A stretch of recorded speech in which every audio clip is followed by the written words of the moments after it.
Fred Abu-Hamdan opened a convenience store. He knew it would consume his life. His entire life was that store, pretty much. This man obviously showed pride in his store.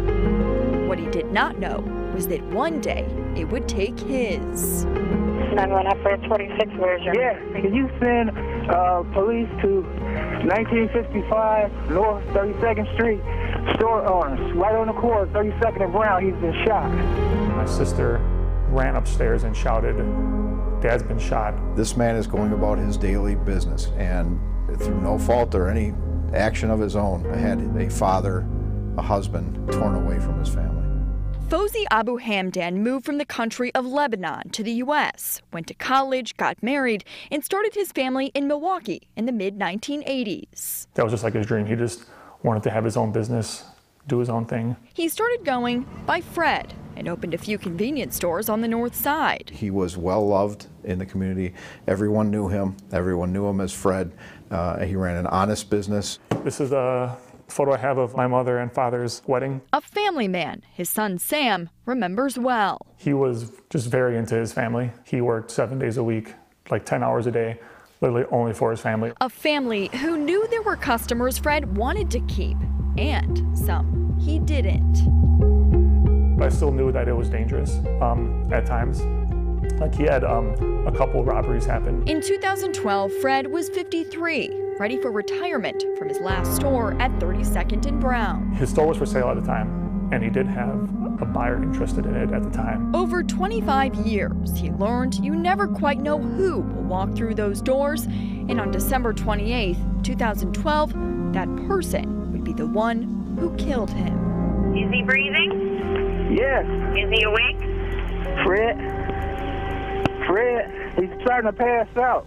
The building and the signs where this happened haven't changed much, but what has is that detectives are now releasing new video about what happened that fatal night. Suspect 1 walks past with the ski mask. Milwaukee police cold case detectives say the newest clue in Fred's case is also the oldest. The biggest clue in this case is ultimately the video inside the store.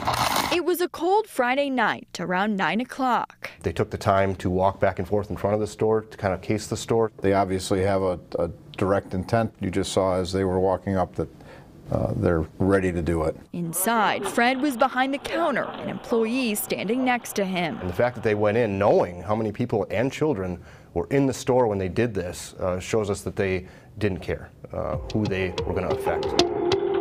That's the first suspect in the black, the second one in the white, who fires one shot at the ceiling, the second at Fred, a child standing steps away from it all. The child begins to fall. The mother comes by and picks up the child and gets the child away from the danger as the suspect runs out the front door. Where is the shooter? Do you know? No, they're not here. But they left the scene? Yes. Okay. Fred was struck, once in the hand, once in the chest. Just happened to be placed in a spot that the victim couldn't recover from. Detectives focused in on those two suspects and questioned whether they intended to kill. Typically, this type of thing is a robbery. The store had a gun, but Fred had no time to react.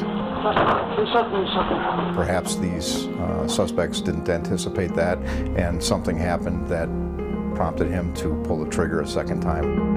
A second shot on a night that Sam chooses not to watch. I don't want to see what happened, and I don't want to see my dad in like his last breath. But he believes the video gives them hope to find whoever did this. We didn't have any closure at the time. We didn't know like what the reasoning was. As sorrow still lives, Sam and his wife find a new reason to believe in the miracle of life. So I'm having two boys. The oldest boy is supposed to have my middle name, but I'm gonna give it to my dad instead. A baby boy who will carry on his grandfather's name. It's hard to not do it.